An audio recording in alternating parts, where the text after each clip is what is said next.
Hace mucho, mucho tiempo, después de que terminara la Guerra de Independencia, en México comenzó una etapa llamada el Porfiriato. Durante esta época, el presidente de México fue un general llamado Porfirio Díaz. Durante su gobierno hubo grandes cambios para México. Uno de los principales es que la electricidad llegó a nuestro país, pudiendo hacer que varias ciudades se iluminaran. También los transportes fueron diversos, ya no solo se contaba con el caballo, sino también con el automóvil o el tranvía eléctrico, aunque durante esta época los principales medios de transporte fueron el caballo y el ferrocarril. Otro aspecto muy importante fue que mandó a fundar una de las escuelas más importantes que tenemos en México hoy en día, que es la Universidad Nacional Autónoma de México, la UNAM. También creó varios colegios militares y escuelas navales militares. Se implementaron más de 190,000 kilómetros de vías férreas, lo que permitió que la economía aumentara.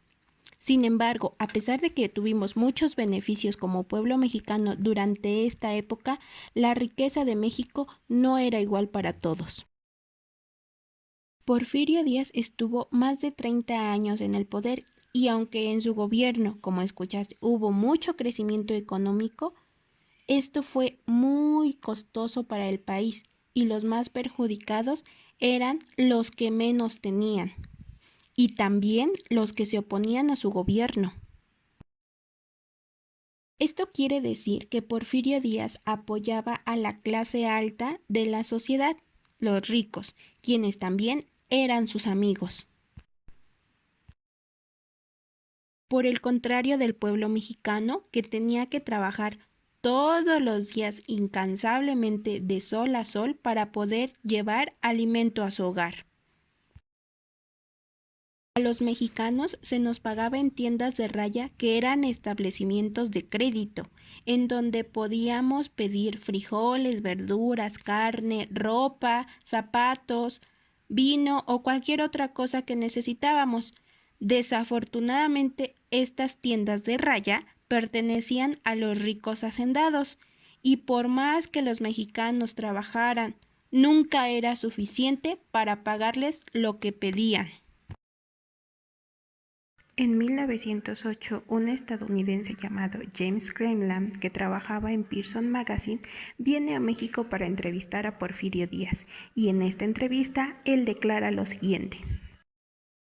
He esperado con paciencia el día en que el pueblo mexicano estuviera preparado para elegir a su presidente, y creo que ese día ha llegado.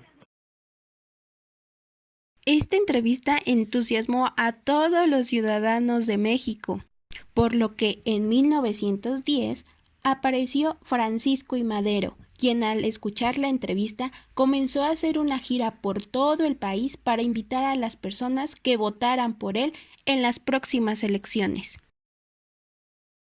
Sin embargo, cuando Porfirio Díaz se dio cuenta que Francisco I. Madero estaba ganando gran popularidad, decide reelegirse, pero al tener miedo de perder, manda a encarcelar a Francisco I. Madero para que él no pudiera ganar las próximas elecciones.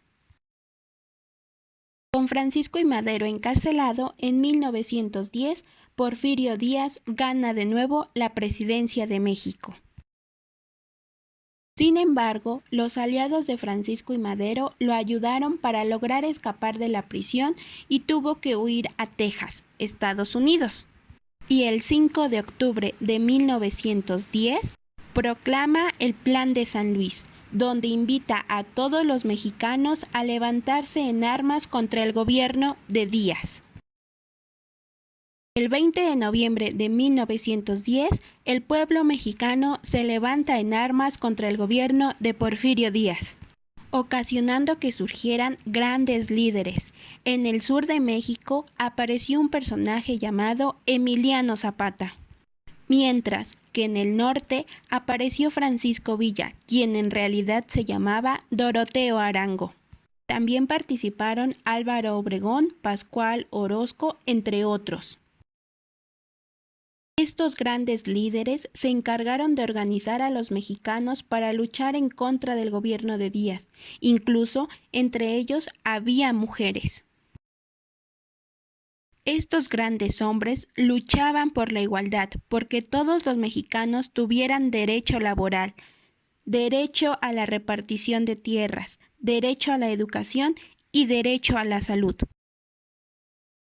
Cuando Porfirio Díaz vio que el pueblo mexicano estaba decidido a derrocar su gobierno, firmó en los Tratados de Juárez su renuncia el 25 de mayo de 1911 y huyó del país tomando un barco que lo dirigiera hacia Francia. A partir de ese momento, él viviría lo que resta de su vida en París, muriendo el 2 de julio de 1915 a la edad de 84 años. Actualmente sus restos se encuentran allá. Y es así como el 6 de noviembre de 1911, Madero es proclamado presidente de la República Mexicana. Sin embargo, días después, Emiliano Zapata se dio cuenta que Madero no estaba atendiendo las peticiones de los ciudadanos. Por eso hace el Plan de Ayala, destacando su lema, Tierra y Libertad.